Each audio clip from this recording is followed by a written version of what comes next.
हाँ जी, stereo isomerism start करना है। और स्टीरियो आइसोमेरिज्म क्या होता है बेटा?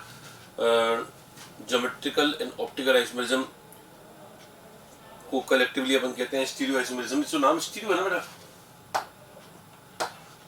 ये जो नाम स्टीरियो है, इसका मतलब होता है स्पेस, स्पेस से संबंधित। अब स्पेस से संबंधित कैसा है वो देखो बेटा, इस एम के कनेक्शंस बताऊंगा। कनेक्शंस क्या है, नाम बताओ कनेक्शंस के। तो आप मनी मन अगर ये बोल रहे हो ए बी सी और डी, एकदम सही बोल रहे हो, ये कनेक्शंस हैं। यहाँ पर इसके कनेक्शंस क्या हैं? तो ए बी सी डी, ये भी कनेक्शन सेम है। मैंने कहा था कनेक्शन सेम होने पर स्ट्रक्चरली वो डिफरेंट नहीं माने जाएंगे, तो इनका स्ट्रक्चर सेम माना जाएगा। ये कनेक्शन आइसोमर्स नहीं, यानी स्ट्रक्चरल आइसोमर्स नहीं, क्योंकि स्ट्रक्चरल आइसोमर्स होने के लिए कोई ना कोई एक कनेक्शन डिफरेंट होना चाहिए। अगर ये स्ट्रक्चरल आइसोमर्स नहीं है लेकिन इनमें अंतर है, मतलब अंतर इनके ओरिएंटेशन में है, स्पेस के ओरिएंटेशन में। देखो इसमें ए और बी यहाँ पर पास पास जुड़े हुए हैं, पास पास मतलब 90 के एंगल पर जुड़े हुए हैं, क्योंकि यहाँ पर ए और बी में एंगल 180 का आ गया। इसका मतलब ये हो गया कि इनका ओरिएंटेशन डिफरेंट हो गया है, और इसको बोलते हैं stereo isomerism. So if the connection remain same and the orientation of one or more atoms changes due to which there is certain change in the properties of the compound. इस compound की कोई ना कोई property change होगी, boiling point, melting point, मुझको नहीं मालूम क्या, लेकिन कुछ ना कुछ चेंज होगा। सही बेटा? इसका मतलब ये कि ये कंपाउंड दिखने में जैसे लग जरूर रहे हैं, लेकिन ये डिफरेंट कंपाउंड्स हैं, और इन्हीं को अपन कहते हैं स्टीरियो आइसोमर्स। तो स्टीरियो आइसोमर्स क्या हो गया बेटा? स्टीरियो आइसोमर्स वो हो गए जो कि स्पेस में एटम्स के ओरिएंटेशन के अंतर के कारण डेवलप हुए हैं। अब ये क्या बोलते हैं, ज्योमेट्रिकल भी हो सकते हैं और ऑप्टिकल भी हो सकते हैं। अभी जो हो रहे हैं वो ज्योमेट्रिकल हैं। जैसे ये दोनों अगर मैं बोलूं तो ये जीआई हैं, ज्योमेट्रिकल आइसोमर्स हैं। अगर आप बोलोगे सर हम ज्योमेट्रिकल आइसोमर्स कैसे पहचाने, तो बस ये पहचानो कि उनमें कोई ना कोई रेडियल डिस्टेंस या एंगल, ये देखो ये एंगल 90 है और ये एंगल 180 है, एंगल चेंज हो रहा है। कोई भी दो एटम्स एक तीसरे एटम के रेस्पेक्ट में जिस रेडियल डिस्टेंस पर या जिस एंगुलर है ना सेपरेशन पर है, वो एंगुलर सेपरेशन चेंज हो रहा है या रेडियल डिस्टेंस चेंज हो रहा है, ठीक है ना, कि इनका जो हवा से हवा का डिस्टेंस है वो चेंज हो रहा है, तो फिर वो इसका मतलब है कि वो कंपाउंड में डिफरेंस आ जाएगा और वो कंपाउंड आपस में कहलाएंगे ज्योमेट्रिकल आइसोमर्स। ऑप्टिकल कैसे होते हैं बता दूंगा, लेकिन ऑप्टिकल तो आपने ऑर्गेनिक में भी पढ़ा होगा, तो वो कायरल कार्बन से संबंधित होता है, वैसे कि वैसे मैं भी बताऊंगा आपको, है ना। तो यहाँ पर आपको ये देखना है कि ये और ये आपस में क्या है, तो आंसर है ज्योमेट्रिकल आइसोमर्स है। इसको क्या बोलते हैं, स्टीरियो आइसोमरिज्म इन स्क्वायर प्लेनर कॉम्प्लेक्सेस। अब अपना टॉपिक ये चल रहा है कि स्टीरियो आइसोमरिज्म तो चलेगा, लेकिन कौन से कॉम्प्लेक्स में पढ़ना है अपने को? स्क्वायर प्लेनर कॉम्प्लेक्स में पढ़ना है। तो आप यूं समझ लें कि मैं पहले से ही बता दूंगा कि मैं कौन सा स्ट्रक्चर को आपको पढ़ा रहा हूं। तो मैंने आपको बता दिया कि मैं स्क्वायर प्लेनर पढ़ा रहा हूं। अब थोड़ी देर बाद बता दूंगा मैं टेट्राहेड्रल, फिर ऑक्टाहेड्रल। अपने कोर्स में 3 है, 3 में से भी सबसे इंपॉर्टेंट तो ऑक्टाहेड्रल में जानता हूं एग्जाम में क्वेश्चन अगर बनेगा तो ऑक्टाहेड्रल पे बनने के चांसेस मैक्सिमम होंगे, लेकिन स्क्वायर प्लेनर को पहले पढ़ना पड़ेगा, टेट्राहेड्रल को पढ़ना पड़ेगा, ताकि अपने को ऑक्टाहेड्रल को कैसे करना है वो अपने को पहले समझ में आ जाना चाहिए। राइट, देखते हैं अब इसको। ये आपस में जीआई हो गया बेटा। अगर आप बोलेंगे सर ये एबीसीडी क्या है, तो बेटा एबीसीडी जब भी मैं ऐसे लिखूंगा ए या बी या सी या डी लिखूंगा, उसका मतलब होगा एमडीएल, जिसका मतलब है मोनोडेंटेट लिगेंड। क्या मतलब होगा बेटा? Monodentate ligand. A B monodentate ligand है। ऐसे में कोई भी लिगेंड कभी लगा दूंगा, है ना, ये एग्जाम में भी कभी लगा हुआ आ जाए, समझ जाना कि वो एक बॉन्ड, जब एक ही बॉन्ड बना हुआ है तो मतलब मोनोडेंटेट हो गया बेटा, वो बताने की जरूरत नहीं पड़नी चाहिए। चलो, पहला टाइप है MA4, मतलब MA4 का मतलब M और यहाँ पे सब जगह A होते। अगर सारे A होते तो किसी को भी अदला बदली करने पे कोई नया आइसोमर बनेगा क्या बेटा? सब A ही रहेंगे, सेम ही रहेगा। तो इसका मतलब ये कि अगर सारे A हैं, MA4 है, तो GI एग्जिस्ट नहीं करेगा, GI will be 0, there will no geometrical isomerism. MA3B, ये इंटरेस्टिंग है। कुछ लोगों को लगता है कि सर A3B में तो चांस हो जाएगा, कुछ ना कुछ हो जाएगा, लेकिन बेटा कुछ नहीं होने वाला है, बिकॉज अगर M यहाँ पर है और यहाँ पर ये A है, ये A है, ये A है और ये A है, ये B है, राइट। अब आप ये समझो बेटा, ये और ये आपस में आमने सामने, जिसको बोलते हैं ट्रांस, और पास पास वाले को बोलते हैं सिस, यानी ये दोनों आपस में सिस हैं, ये सिस हैं, ये सिस हैं, ये सिस हैं, ये और ये ट्रांस हैं, ये और ये ट्रांस हैं। ये मैं ऐसे ही बता रहा हूँ जस्ट कि स्क्वायर प्लेनर कॉम्प्लेक्सेस के अंदर सिस पोजीशन किसको कहते हैं, ट्रांस किसको कहते हैं। पास को बोलते हैं सिस, दूर को बोलते हैं ट्रांस। ये पास है तो ये और ये आपस में सिस हैं, ये दूर है तो ये और ये आपस में ट्रांस है, राइट। अब आपको एक ट्रिक बताता हूं मैं, हमेशा ही दिमाग में अपने बना लो कि इसमें कितनी ट्रांस पेयर हैं, पेयर कितने ट्रांस के, तो आंसर है 2। पहले का नाम बोलो, तो पहला कोई भी ले लो, ये ले लो, ये और ये ले लो, तो ये ए बी ट्रांस कहलाएगा, ये और ये क्या कहलाएगा, ए ए ट्रांस। तो आपके दिमाग में ये आ जाना चाहिए कि ये वाला कंपाउंड जो है एम है, यहाँ पर एम है, एम के बाद क्या क्या ट्रांस है, ए बी ट्रांस है, ए बी ट्रांस को ब्रैकेट में लिखा अपन ने, और अगला ट्रांस कौन सा है, ए ए ट्रांस। अब आप आराम से सोचो कि क्या अपन इस ब्रैकेट को रीअरेंज करके कोई नए तरीके से लिख सकते हैं क्या? अगर नया तरीका है मतलब नया आइसोमर होगा, कोई भी नया तरीका होगा मतलब नया आइसोमर होगा। अब अगर आप बोलते हो सर बी ए लिख दो, तो ए बी को बी ए लिखने से वही होगा जो NaCl को Cl लिखने से होगा। NaCl Cl तो एक ही होता है ना बेटा। इसका मतलब ये कि ए बी को बी ए लिख के अपना टाइम वेस्ट मत करो। कुछ लोग बोलते हैं नहीं सर समझ में आ गया, इस ए को पहले लिख दो, ए बी को बाद में लिख दो, ये और भी घटिया सोच है। कोई कंपाउंड का अपन आइसोमर डेवलप कर रहे हैं तो कुछ चेंज तो होने चाहिए बेटा। पहले और बाद में लिखने का मतलब क्या है? आप ये एम ए में से आप क्या करोगे, किसी को मत लिखो और अब ये सोचो कि मैं ए को यहां लिखूंगा। अरे कुछ बात एक ही तो है, ए को यहां लिखो, यहां लिखो, यहां लिखो, तीनों एक ही तो है। तो सबसे इजी ट्रिक बता रहा हूं, ट्रांस की ट्रिक है। ट्रांस कितने होते हैं बेटा स्क्वायर प्लेनर में? दो, एक तो ये ट्रांस और एक ये ट्रांस है। तो आप यहां ध्यान रख लो बेटा, मैं जो लाइन बोल रहा हूं उसको ध्यान सुनना। स्क्वायर प्लेनर कॉम्प्लेक्सेस में जितने तरह से ट्रांस पेयर को अरेंज कर पाओगे उतने जीआई बनेंगे, और ये कभी गलत नहीं होगा, ध्यान रखना। वापस रिपीट कर रहा हूं, स्क्वायर प्लेनर कॉम्प्लेक्सेस में जितने तरह से ट्रांस पेयर बनाओगे उतने ही जीआई एग्जिस्ट करेंगे। क्या ये बात क्लियर है? तो इसका मतलब ये हो गया, इसमें कोई भी ट्रांस पेयर नहीं बन रहा है और इसके अलावा कुछ नहीं बन रहा है तो जीआई नहीं हो रहा है। कुछ लोग बोलते हैं सर एक तो बोल दो, जीआई एक तो होगा। बेटा ज्योमेट्रिकल आइसोमरिज्म में एक रिलेशन है, और रिलेशन होने के लिए कम से कम दो कंपाउंड तो होने चाहिए ना बेटा। तो जीआई एक है इसका तो कोई मतलब नहीं, सेंसलेस है ना। आइसो मींस एक जैसे, मर मतलब मॉलिक्यूल, एक जैसे मॉलिक्यूल तो एक जैसे होने के लिए भैया कोई जुड़वा लोग होंगे, एक जैसे होंगे तो कम से कम दो तो होंगे ना। कि मैं इकलौता अपने माँ बाप का इकलौता लड़का हूं लेकिन जुड़वा हूं, अरे ये इसका मतलब क्या होता है यार? बात समझ में आ रही होगी आपको? हंसी आ रही है, हंस लो, कोई बात नहीं। लेकिन बात यह है कि आपको क्लियर होना चाहिए कि जुड़वा का मतलब क्या है। यहाँ पर आइसोमर्स जुड़वा जैसे कोई रिलेशन है कि वो दो हैं, उनमें कुछ सिमिलरिटीज हैं लेकिन है तो अलग अलग ना, वो सिमिलरिटीज हो सकती हैं, बस वही आइसोमरिज्म का कॉन्सेप्ट है। इसलिए आइसोमरिज्म कभी आंसर निकले कि भाई ये एक आइसोमर है तो एक आइसोमर का कोई मतलब नहीं होता। इसलिए ज्योमेट्रिकल आइसोमरिज्म यहाँ पर जब इसका कोई आइसोमर संभव नहीं है तो हम बोलेंगे जीआई यहाँ पर जीरो है, यानी इसका कोई भी जीआई नहीं होगा, राइट। M(A2B2), अब सुनना ध्यान से बेटा, M(A2B2). अब A2B2 को कैसे कर सकते हैं अपन? A2B2 को देखो, अपना इसको अलग से कर देते हैं।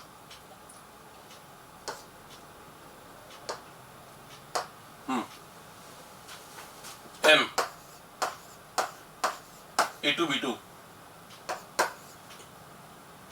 A2B2 में पेयर बनाओ ट्रांस के, क्या क्या बन सकते हैं? एक तो बन सकता है AA ट्रांस और BB ट्रांस। BB को पहले लिखने से कुछ नहीं होगा, BB को बाद में लिखो। और ये BB बोलने से कुछ लोग क्लास में जो है डिस्टर्ब हो जाते हैं, तो वैसा कुछ मत होना, है ना। हंसी मजाक करने की जरूरत नहीं है। यहाँ पे सिंपल लेटर्स AA हैं और BB हैं।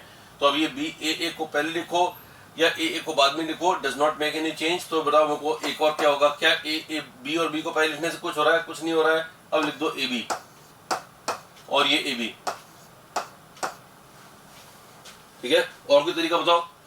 जो जवाब है और कोई तरीका डेवलप नहीं होगा। इसका मतलब अगर आप ये बनाना चाहते हो तो आप बना लो। मुझको बेटा बनाने से दिक्कत नहीं है, मुझको बनाने में जो लगने वाला टाइम है उससे संबंधित डिफरेंट मेरे को दिक्कत है, क्योंकि लोग खूब सारा टाइम लेके इसको और फिर सीख जाते हैं एक बार। बस वही मेरे दिमाग में रहता है कि हाँ उसमें टाइम बहुत लगता है। बिना बात के क्यों टाइम लगा रहे हो? बस ट्रांस के पेयर बनाओ ना।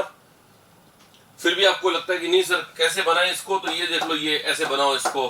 इसका ये ट्रांस है ना, इस ट्रांस पे लिख दो AA, ये रहा AA ट्रांस। अगला क्या बचा? BB trans. एक तो ये और दूसरा ये M AB ट्रांस, ये रहा AB ट्रांस। अगला AB ट्रांस, ये AB ट्रांस, ठीक है। A2B2 के बाद में था M A2BC, M(A2BC). क्या A2BC का भी बन सकता है बेटा? A2BC का कुछ लोग जैसे इसका आंसर देते हैं, इसका जीआई कितना आ रहा है बेटा? 2 आ रहे हैं, तो इसके जीआई हो गए 2। वही मैंने आपको 2 लिखवा रखे हैं, ध्यान रख लेना। आप स्क्रॉल करके देख लो वीडियो को, तो उसको आपको 2 ही लिखा हुआ नजर आएगा। वहां पर डायरेक्ट आंसर दिया हुआ है। कैसे आंसर आया मैंने बता दिया। A2BC का बताओ आप खुद, और अब A2BC का खुद करो। मैं करवा रहा हूँ अभी, लेकिन उसके पहले वीडियो को रोको और रोक के खुद करो, और फिर देखो कि मैंने जो वीडियो बताया वो सही है कि नहीं है। A2BC को ऐसे करो कि पहले लिखो M, यहाँ पर एक ट्रांस लिखो AA, अगला ट्रांस क्या हो गया बेटा? BC। अब एक नया बनाओ M, अब इसमें से AB और AC, अब नया बनाओ। अब इच्छा बहुत करेगी बनाने की, बनाने में लोग कुछ बना के दिखा भी देते हैं क्लास में, देखो बना दिया है सर हमने, लेकिन वो गलत हो जाता है क्योंकि इसका कुछ बनेगा ही नहीं। अगर आप बोलते हो नहीं सर बन सकता है, इस सी को सी लिख दो, तो ऐसे मजाक नहीं करनी है बेटा। ए बी को बी लिखने है, ऐसे मजाक नहीं करनी है। इसको पहले लिख दो, उसको बाद में लिख दो, उससे कुछ फर्क नहीं पड़ना है। एकदम नया बनना चाहिए, नया यहाँ इसमें नहीं बन सकता, मतलब दो ही आंसर होगा। ए टू बी सी के भी दो ही जीआई होंगे। सही है, आगे बढ़े। Last M, A B C D. ये तो सबसे आसान है, इसको करने की भी जरूरत नहीं। सिंपल से ये सोचो कि ए के साथ में ब्रैकेट में साथ में क्या आएगा, मतलब ए का ट्रांस कौन हो सकता है, तो आंसर या तो बी हो सकता है या सी या डी। तो आंसर है, तीन ही तो पॉसिबिलिटीज होंगी। सोच लो आप आराम से, तीन के अलावा पॉसिबिलिटीज हो ही नहीं सकती, क्योंकि ए के साथ में या तो बी ब्रैकेट में आएगा यानी ट्रांस बनेगा, या ए के साथ में सी ट्रांस बनेगा और ए के साथ में डी ट्रांस बनेगा। इसके अलावा कोई संभावना ही नहीं है। फिर भी अगर आपको लगता है कि नहीं सर बताओ, अच्छी तरह बताओ, तो लो अच्छी तरह देख लो। एम ए के साथ बी है तो सी के साथ डी है। अगली बार एम ए के साथ बी को हटाओ, सी को लाओ, तो ए के साथ सी है तो बी के साथ डी है। अगली बार एम ए के साथ किसको लाओ, बी हो गया, सी हो गया, डी लगा दो, तो कर दो क्या, सी बी के साथ सी, राइट। ये तीन आंसर है इसके। बना भी सकते हो आप इनको। एनसीईआरटी में लिखा हुआ है कि इससे दो सिस और एक ट्रांस बनेगा। अब कुछ लोग समझ नहीं पाते हैं कि सर दो सिस एक ट्रांस क्या है। मैं बताता हूँ आपको। सिस और ट्रांस एक ऐसा रिलेशन है जो कि दो ग्रुप में होता है, मतलब दो ग्रुप पास है तो सिस है, दूर है तो ट्रांस है। बताओ, इसमें ए बी ब्रैकेट में लिखा हुआ, मतलब ए बी क्या है, आपस में ट्रांस है। तो ए का ट्रांस कौन है इसमें, डी, तो ए का ट्रांस में बी है। इसमें ए का ट्रांस कौन है, सी है। थोड़ा सोचो बेटा, जब ए का ट्रांस, ये ए का ट्रांस जब सी होगा तो बाकी दोनों बी और डी, बाकी दोनों बी और डी ए के क्या होंगे, ए का बी क्या होगा, सिस होगा, और ये भी सिस होगा। तो इसका मतलब थोड़ा दिमाग लगाओ। अगर आपने पहले से दो ग्रुप फिक्स कर दी कि मैं तो ए बी का रिलेशन देख रहा हूं, तो ए बी का रिलेशन यहां बताओ क्या है, तो ए बी का रिलेशन यहां पर है ट्रांस। उसी ए बी का रिलेशन यहां क्या है, तो इस वाले मॉलिक्यूल में ए बी का रिलेशन होगा सिस, और अगले वाले में भी ए बी का रिलेशन सिस होगा, क्योंकि ए का ट्रांस तो डी है। तो इसको बोलोगे आप ट्रांस, इसको बोलोगे सिस, इसको बोलोगे सिस। इसका मतलब ये हो गया कि M A B C D के तीन जीआई एग्जिस्ट करेंगे। और इस बात को याद कर लेना बेटा, मैं बहुत कम याद करने को बोलूंगा, लेकिन जो मेरे को लगता है कि यहाँ मोस्ट इंपॉर्टेंट है वो तो करना ही पड़ेगा। तो यहाँ पर M A B C D के तीन जीआई हैं, तीन जीआई हैं, और तीनों के तीनों में पहले वाले का नाम है ट्रांस और दूसरे वाले का नाम है सिस। हो सकता है आपके दिमाग में ये चल रहा हो कि नहीं सर हमको तो ए बी अच्छा नहीं लगता है, हमको तो ए बी अच्छा नहीं लगता है। ऐसे बहुत कम लोग होते हैं, है ना, जो बोलते हैं ए बी, दो ए बी या तो जानते होंगे, एक बायो में, केमिस्ट्री में, और अच्छा नहीं लगे ए बी, ये तो चांसेस कम है यार, ठीक है ना। फिर भी आप बोलो ए बी अच्छा नहीं लगता है, हमें तो सी डी अच्छा लगता है, मालूम नहीं सी डी कौन है, लेकिन सी डी अच्छा लगता है। तो सी डी अच्छा लगता है तो बेटा कोई बात नहीं, इस सी डी को देख के बताओ कि ये सी डी आपस में क्या है, तो आंसर है ट्रांस। यहाँ पर सी और डी अलग अलग ब्रैकेट में मतलब सिस है, और यहाँ भी सी और डी अलग अलग ब्रैकेट में है मतलब सिस है, यानी एक ट्रांस दो सिस अभी भी हो रहे हैं। आप ऐसे करके किसी भी दो ग्रुप को कांस्टेंट मान के देखोगे तो वो दो ग्रुप आपस में एक बार ही ट्रांस होंगे और दो बार ही सिस होंगे। इसलिए ये ध्यान रखना, M A B C D has, ये लाइन याद रखना, रट लेना, मजा आ जाएगा। M A B C D has 3 GI in square planar complexes. M A B C D has 3 GI, इनके पास 3 GI होते हैं, and out of these 3 1 is trans and the other 2 are cis. Fine. एक बहुत जरूरी बात बेटा last में, वो ये बेटा कि आपका स्क्वायर प्लेनर कॉम्प्लेक्स ऐसा है एम, मान लो चारों ग्रुप अलग अलग हैं, ए बी सी डी कैसे भी हैं। आपने ऑर्गेनिक केमिस्ट्री में पढ़ा होगा कि जब चारों ग्रुप डिफरेंट होते हैं तो कायरल एटम हो जाता है, बीच वाला एटम कायरल हो जाता है। लेकिन ये इनऑर्गेनिक केमिस्ट्री है, यहाँ पर ऐसा मत कर देना। ये मेटल एम यहाँ पर स्क्वायर प्लेनर कंडीशन में है, टेट्राहेड्रल में नहीं है। टेट्राहेड्रल में कायरल होता है बेटा, टेट्राहेड्रल में एम, अगर चार डिफरेंट ग्रुप से जुड़ा, अगर एम ऐसा है, यहाँ पर एम है, यहाँ पर ए बी सी और डी है, तो कायरल है। लेकिन ये कायरल नहीं है क्योंकि इसमें प्लेन ऑफ सिमेट्री आ रहा है। देखो इसमें यूं काटोगे, कहाँ गए ये, कटी है, बुरा मान गए तो चलो इसको यूं काटोगे तो ये कट जाएगा, तो प्लेन ऑफ सिमेट्री इसके अंदर है, बिकॉज इसका स्क्वायर प्लेनर कॉम्प्लेक्स है। स्क्वायर प्लेनर कॉम्प्लेक्स ऐसे होते हैं बेटा, यहाँ पर एम, यहाँ पर ए बी सी डी ऐसे है, इसको यहाँ काटोगे तो कटेगा ना बेटा, दो भागों में, दो बराबर भागों में कट जाएगा बीच में से। इसको सैंडविच प्लेन कहते हैं मेरे ख्याल से, जी सर बताते रहते हैं ऐसे सैंडविच प्लेन करके। एनीवे जो भी है, मेरे कहने का मतलब ये है कि इसको यूं काटोगे तो इसके अंदर प्लेन ऑफ सिमेट्री आ जाएगा। इसका मतलब ये हो गया कि ये मॉलिक्यूल ऑप्टिकली इनएक्टिव होगा। मैं बताना ये चाहता हूं कि स्क्वायर प्लेनर कॉम्प्लेक्सेस में कभी भी आप ऑप्टिकल आइसोमेरिज्म मत ढूंढना, मिलेगा ही नहीं, क्योंकि इसमें प्लेन ऑफ सिमेट्री होता है। तो एक और लाइन याद रखना, square planar complexes have plane of symmetry and because of which they do not show any optical isomerism। तो इसका मतलब स्क्वायर प्लेनर कॉम्प्लेक्सेस में हम कौन सा आइसोमेरिज्म पढ़े? तो आंसर है सिर्फ ज्योमेट्रिकल, क्योंकि ऑप्टिकल वहां पर एग्जिस्ट नहीं करेगा। चलो बेटा,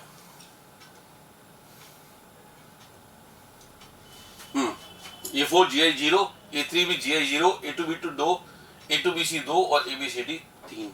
ओके बेटा, अब आ जाते हैं आगे। अच्छा, अब मैं कुछ रिप्रेजेंटेशन की बात कर रहा हूं बेटा। जब मैं ए लिखूंगा, जैसे मैंने जब ABCD लिखा था, मतलब मोनोडेंटेड था, लेकिन जब मैं ब्रैकेट में ए लिखूंगा तो सिमेट्रिकल बाइडेंटेड होगा। जैसे कि ये वाला लिगेंड है, ये बाइडेंटेड है, उसमें भी सिमेट्रिकल है, दोनों डोनर सेम है, एक जैसे डोनर है। यहां से देखो या यहां से देखो, एक ही बात है, उल्टा सीधा एक समान, ठीक है ना। अगर ऐसा है तो उसको ए से रिप्रेजेंट करेंगे। ये किताबों का तरीका है और एग्जाम में भी ऐसा स्टैंडर्ड तरीके के फॉर्म में आ सकता है। ए भी अगर लिख दिया जाए तो वो अनसिमेट्रिकल बाइडेंटेड है, मतलब बाइडेंटेड तो है लेकिन डोनर एटम अलग अलग होंगे। जैसे यहाँ पर N है और यहाँ पर O है। ग्लाइसिन एटम में आप जानते हो, glycine atom is NH2 CH2 COO-, उनमें एक डोनर N होता है, एक डोनर O होता है, और दोनों डिफरेंट डोनर है। इसका मतलब ये हो गया कि वो अनसिमेट्रिकल बाइडेंटेड लिगेंड है। स्क्वायर प्लेनर कंटिन्यूड, अच्छा वहां से कंटिन्यूड है, अपन ने अब यहाँ छोड़ा था बेटा, ये छोड़े थे अपन ने, इसके बाद में वो कंटिन्यूड है। अच्छा, ये बाइडेंटेड लिगेंड अगर लगाए हुए हो, बाइडेंटेड लिगेंड अगर स्क्वायर प्लेनर में बाइडेंटेड लिगेंड लगाए हुए हैं तो कैसे करेंगे उसको अपन देख लेते हैं। ये AA2 AA2 AAB2, चलो सब देख लेते हैं उनको एक एक करके।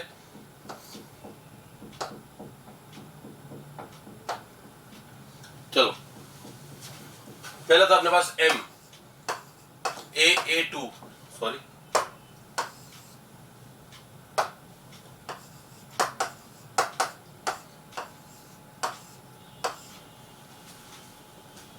ठीक है, MAA2। अब MAA2 को कैसे करें बेटा? यहाँ पर M है, 4 है, 2 बाइडेंटेड लगे हुए हैं। अब आपके पास तरीका या तो ये है कि AA को ऐसे लगाओ, या आप ऐसे लगाओ M A को ऐसे लगाओ। तो आप देख रहे हो बेटा यहाँ पे कितना स्ट्रेन आ जाएगा, मॉलिक्यूल कितना, यहाँ से कितना झुकाव आ जाएगा, मॉलिक्यूल में बेंड आ जाएगा। इसलिए है ना, जब भी जो आपको लगाना बाइडेंटेड को अगर लगाना है, किसी स्क्वायर प्लेनर कॉम्प्लेक्सेस में लगाना है, तो वो 2 जगह चुनो जो कि पास पास हो, क्योंकि एक ही मॉलिक्यूल के 2 पार्ट अगर पास में रहेंगे तो आसानी से रहेंगे, कम डिस्टेंस पर रहेंगे ठीक रहेंगे। ज्यादा डिस्टेंस पर उनमें खिंचाव बढ़ेगा, मॉलिक्यूल भी बिकम अनस्टेबल। तो ये कभी भी तरीका मत अपनाओ, ये तरीका सही है। मेरी बात से समझ में आ गई होगी बेटा, ये किसी किताब में लिखा हुआ नहीं मिलेगा, कहीं नहीं मिलेगा आपको, और मिले तो मुझको बता देना। मैंने बहुत ढूंढा था, नहीं मिला, फिर मैंने अपने आप सोच लिया था, ठीक है ना। तो ऐसी कई बार होती है कि बातें अपने आप सोचनी होती है, तो मैं आपकी हेल्प कर रहा हूं तो आपको ये इजी लगना चाहिए अब, ठीक है ना। तो never think of a condition like this, always do like this. अब मुझको एक बात बताओ सोच के कि अगर ऐसा है M यहाँ पर AA लगा हुआ है, तो यहाँ पर दुनिया की कुछ भी ताकत लगा दो, यहाँ पर X Y Y Z कुछ भी लगा दो यहाँ पर, इसमें कभी GI हो ही नहीं सकता। क्योंकि अगर आप इसको XY लगाओगे, सपोज इसको यहाँ पे लगा दिया XY, ठीक है ना। अब इसका GI बनाने के लिए आप क्या करोगे कि Y को ऊपर ले जाओगे, X को नीचे लाओगे, लेकिन वो तो सेम ही होगा ना बेटा। ये वैसे ही होगा जैसे इस कंपाउंड को मैंने पलट के लिख दिया है। अब किसी कंपाउंड को पलट के लिख दोगे, जैसे मैं आपको पढ़ा रहा हूँ, पढ़ाते पढ़ाते मैं घूम जाऊं, फिर मैं पूछूं बताओ जब मैं घूमाऊं तो मेरा नाम क्या है, तो नाम तो वही रहेगा ना बेटा, इंसान तो वही हूं। तो जब मॉलिक्यूल ये वाला है, इसी मॉलिक्यूल को पलट के यूं लिख दोगे, 180 डिग्री पर टर्न करके यूं लिख दोगे, तो X नीचे आ जाएगा, Y ऊपर चला जाएगा, तो इसका मतलब सेम कंपाउंड ही तो हो गया। तो यहाँ पे X को नीचे लाने से, Y को ऊपर लाने से इसका आइसोमर बन रहा है या सेम कंपाउंड बन रहा है? तो आंसर है सेम कंपाउंड बन रहा है। इसका मतलब ऐसे कंपाउंड में आइसोमरिज्म एग्जिस्ट नहीं करेगा जिनमें ऐसा कोई ग्रुप लगा हुआ हो that is symmetrical bidentate ligand. यानी कि किसी भी स्क्वायर प्लेनर कॉम्प्लेक्सेस में अगर सिमेट्रिकल बाइडेंटेड लिगेंड लगा हुआ है, तो यहां पर दुनिया का कोई भी ग्रुप लगा दो, A B कुछ भी लगा दो। और अगर किसी को लगता है कि नहीं सर चूक गए आपने कुछ कंडीशंस पे ध्यान नहीं दिया, हमको एक ऐसा ग्रुप मालूम है कि जो यहाँ लगा दे तो फिर भी GI हो जाएगा, तो बेटा बता देना, मेरे लिए भी नया हो जाएगा, ठीक है ना। आई नो कि ऐसा नहीं होता बेटा, तो ये ध्यान रखना कि इसमें कोई समझना वगैरह कुछ एकदम क्लियर हो जाना चाहिए। यहाँ पर देखते ही कि हाँ भाई सर बता रहे हैं अगर सिमेट्रिकल बाइडेंटेड लिगेंड है तो इसके रेस्पेक्ट में दोनों ग्रुप एक जैसे हैं, अगर वो अलग अलग भी हैं तो उनको इंटरचेंज करने पर भी कुछ नया नहीं होना है, it will be the repetition of the same compound. इसका मतलब इसमें GI नहीं होगा, ठीक है ना। तो क्या लाइन याद रख लेंगे, अगर स्क्वायर प्लेनर कॉम्प्लेक्सेस में एक भी सिमेट्रिकल बाइडेंटेड लिगेंड लगा हुआ है तो उनमें कोई जीआई नहीं होगा। ये लाइन लिख देना, if comma in any square in a complex comma there exists one symmetrical bidentate ligand then GI will not be a possibility in that compound, right? चलो ठीक है, अगर आपको बात समझ में आ गई है तो let us go back and see where were we? Yes, fine. MAA2 इसमें दोनों सिमेट्रिकल बाइडेंटेट है तो यहाँ तो G होगा, इसमें एक है इसमें भी जीरो, इसमें एक है तो इसमें भी जीरो, तो ये तीन तो यूं उड़ गए, देखते उड़ जाने चाहिए बेटा। ऐसे नहीं कि बहुत दिमाग लगा रहे फिर सोच रहे कि अच्छा ये तो बहुत जोरदार चीज सुन, ऐसा कुछ नहीं, देखते ही उड़ जाना चाहिए। ए दिखते गया, यहाँ भी ए, यहाँ भी ए, बाकी देखना ही नहीं है। अब या ए बी, ये इंटरेस्टिंग है। एम क्या था वो, ए बी C2 था, ए बी C2। कुछ लोग सोचते हैं कि अच्छा अब ये हो गया एम, सर ने तो बोला था सिमेट्रिकल हो तो नहीं होगा, इसलिए तो अनसिमेट्रिकल है, यहाँ तो जीआई होगा ही होगा, अच्छे दिन आएंगे, ऐसे लोग सोचते हैं, ठीक है ना। लेकिन देखो यहाँ पर क्या ये सी और सी है। अब मुझको बताओ कि अगर ये अनसिमेट्रिकल बाइडेंटेड लिगेंड लगा हुआ और यहाँ पे मैंने सी और सी कर दिया तो क्या इस सी को ऊपर इस सी को नीचे लेने से कुछ फर्क पड़ रहा है क्या? तो नहीं पड़ रहा है। या फिर इस ए को नीचे या इस ए को इस बी को ऊपर लेने से फर्क नहीं पड़ रहा है, मतलब ये जीआई एग्जिस्ट नहीं करेगा यहाँ पर वापस। तो इसका मतलब अनसिमेट्रिकल बाइडेंटेड लिगेंड के होने पर जीआई हो ये कोई जरूरी नहीं है, डिपेंड करेगा यहाँ पे ग्रुप क्या है। अगर ग्रुप सेम है जीआई एग्जिस्ट नहीं करेगा, लेकिन अगर डिफरेंट होता है, ये सीडी होता तो करता, अगर सीडी होता तो मैं डीसी करके कर देता। फॉर एग्जांपल वहां पर वो उसमें अलग नेक्स्ट ही लिखा हुआ है एम ए बी और यहाँ पे लिखा हुआ है सी डी। अब मुझको बताओ कि क्या हो जाएगा, एम यहाँ पर हो जाएगा ए बी और ये हो जाएगा सी और यहाँ डी। अगली बार क्या करूंगा बेटा, एम यहाँ पर ए यहाँ पर बी जोड़ दिया, यहाँ पर डी यहाँ पर सी, मतलब इसके हो गए 2 जीआई। हो गया बेटा, देखो ध्यान से, चलो ये देखो एम ए 2 में हो गया जीआई 0, यहाँ जीआई 0, यहाँ GI 0, M A B C 2 में जीआई 0 और M A B C D, अच्छा सी डी वाला लिखा नहीं है तो नीचे, M A B C D GI equal to 2। अब ये बोल रहे हैं M A B 2, M A B 2 कैसे बना है वो देखो। चलो और आगे चल लेते हैं, एम ए बी 2 ये कैसा है बेटा, ये देखो एम यहाँ पर ए बी जुड़े हुए, यहाँ पर ए बी जुड़े हुए, क्या इसको इंटरचेंज करने पर ए को नीचे और बी को लिखने से कुछ नया बन जाएगा? तो सर्टेनली बनेगा। ए और ए अभी पास पास है तो सेस है, लेकिन अगर ए यहाँ पर आ जाएगा तो ये ए का ट्रांस हो जाएगा, मतलब नया जीआई बन जाएगा, तो बन जाएगा एम, यहाँ पर आ गया ए, यहाँ पर आ गया बी, यहाँ पर आ गया बी और यहाँ पर आ गया ए। बताओ ये और ये आपस में जीआई हुए कि नहीं हुए? तो जवाब है हुए, इसलिए 2 जीआई आंसर आ चुका है। तो आपको मेरे ख्याल से ये सारा क्लियर हो गया होगा कि यहाँ पर 2 जीआई कैसा है, जीआई बराबर 2 है।